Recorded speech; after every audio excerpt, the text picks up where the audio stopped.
namin sa Diocese of Antipolo, Diocesan Shrine, Parish of St. Therese of the Child Jesus, dito sa Antipolo City. Samahan niyo akong tuklasin ang dambanang ito. Tara! Noong train ride pa lang namin pa Antipolo, nakita na namin itong image ni St. Therese of the Child Jesus na nakatanaw sa sambayanan. It's a sign! Winelcome kami ng isang arko kung saan naroroon si St. Therese and the name of the shrine. Diocesan Shrine and Parish of St. Therese of the Child Jesus. Jubilee 2025. Ayan, schedule. Grabe, kompleto ang apostles. Si Tocayo, si Matthew, si Moises, galing. San Miguel, Wow! Na-amaze nga rin pala ako sa architecture. Modern ang vibes niya. I can feel na maganda rin ang stained glass niya sa loob. And nung nakita namin itong gilid, may nagtitinda ng buon. Na-tempt akong bumili kahit walang masyadong baon. Kaya sabi ko na lang, ako, bawal tabing. Bawal tabing. Bago pumasok ay nakita namin ang logo and nabasa kong 2003 siya na-establish. That explains the modern architecture. Isa nga rin pala ito sa 14 Jubilee churches sa Diocese of Antipolo. What a blessing! Sa pagpasok namin, the ceiling carved and painted in white and gold add to the art and ambience of the place. Payapa yet majestic.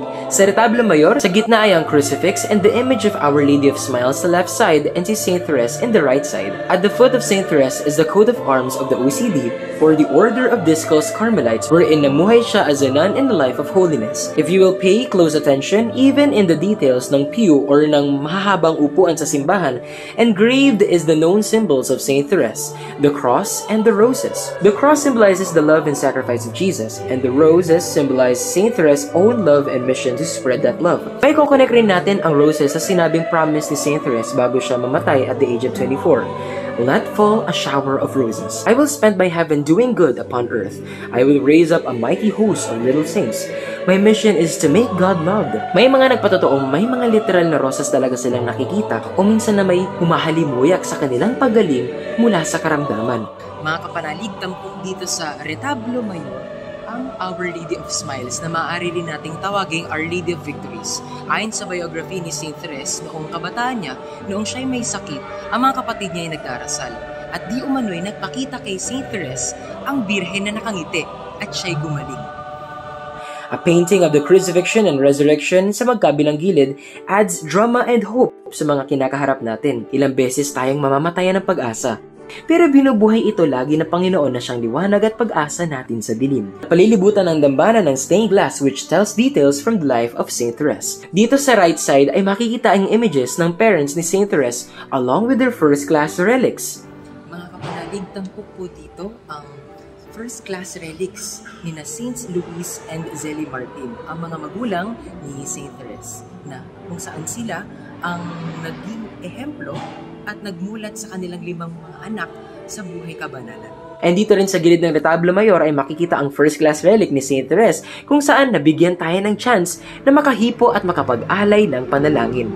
Dito sa left side ng retablo mayor, makikita ang Rose Child Jesus. Christmas Eve of 1886, a few days before St. Therese's 14th birthday, may sinabi siya sa kanyang autobiography na Story of a Soul. On that blessed night, the sweet infant Jesus, scarcely an hour old, filled the darkness of my soul with floods of light.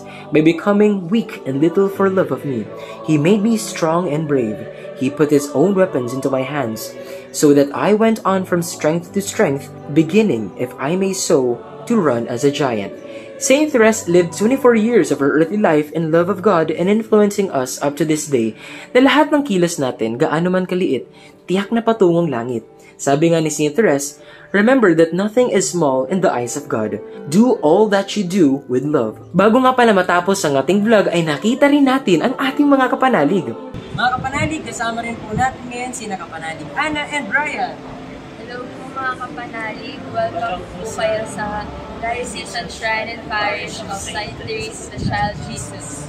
Kabilang po yung church namin sa 14 na Jubilee churches ng Diocese of Antipolo. Pwede po kayong magdasal. Pwede tayo magdasal, magnilay, mag-selfie with the family, at sumunod sa yapak ni Ate Therese na gumawa ng mabubuting bagay in our own little way. Ay mga kapanalig, dito po tayo ngayon sa Tower of prayer, kung saan may kita po natin na sa bandang baba, pwede po tayo mag-alin ng mga panalangin at magtulos ng kandila.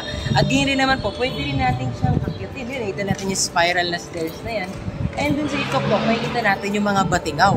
At sa pinakatuktok naman, may wala iba kundi ang Kristo, ang nag-iisang hari ng mundo. At dito po nagtatapos ang isa na namang adventures ngayong Flores de Maria 2025. Kita-kits mga kapanali, God bless us always.